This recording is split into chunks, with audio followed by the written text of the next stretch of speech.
Hi అండి, welcome to my channel. ఇప్పుడే Dhurandhar part 2 Telugu చూశాను. సినిమా అయితే బాగుంది, కానీ ఈ మూవీ ఎక్స్పీరియన్స్ హానెస్ట్గా చెప్పాలంటే పార్ట్ 1 ఇచ్చినంత కిక్కు పార్ట్ 2 ఇవ్వలేదు. సినిమా బాగుంది, కానీ కంపేర్ టు పార్ట్ 1 అంత అనిపించలేదు. పార్ట్ 1 రైటింగ్ చాలా బాగుంటుంది.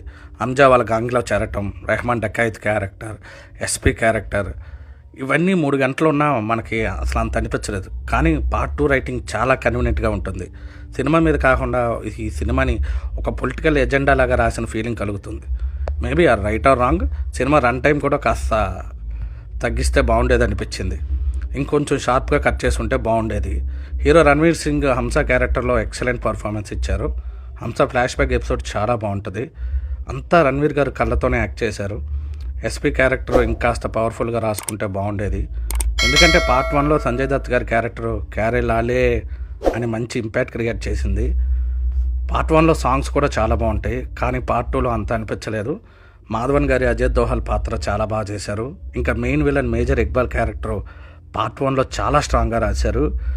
అందరూ ఈడు మన హీరోని ఏం చేసేస్తాడో అని అనుకుని భయపడ్డారు, కానీ పార్ట్ 2లో ఆయన అంత పవర్ఫుల్గా చూపించలేదు. సో ఓవరాల్గా నా రివ్యూ అయితే సినిమా బాగుంది, అంతేగాని పార్ట్ 1 బీట్ చేయలేదు. సోషల్ మీడియాలో ఇచ్చినంత హై అయితే లేదు, కానీ ఖచ్చితంగా థియేటర్ ఎక్స్పీరియన్స్ చేయాల్సిన సినిమానే. 4 గంటలు ఉండగలిగితే మీ దగ్గరలో ఉన్న థియేటర్లో చూసి ఎంజాయ్ చేయండి. భారత్ మాతాకి జై. This is Ashok. Thanks for watching. జై హింద్.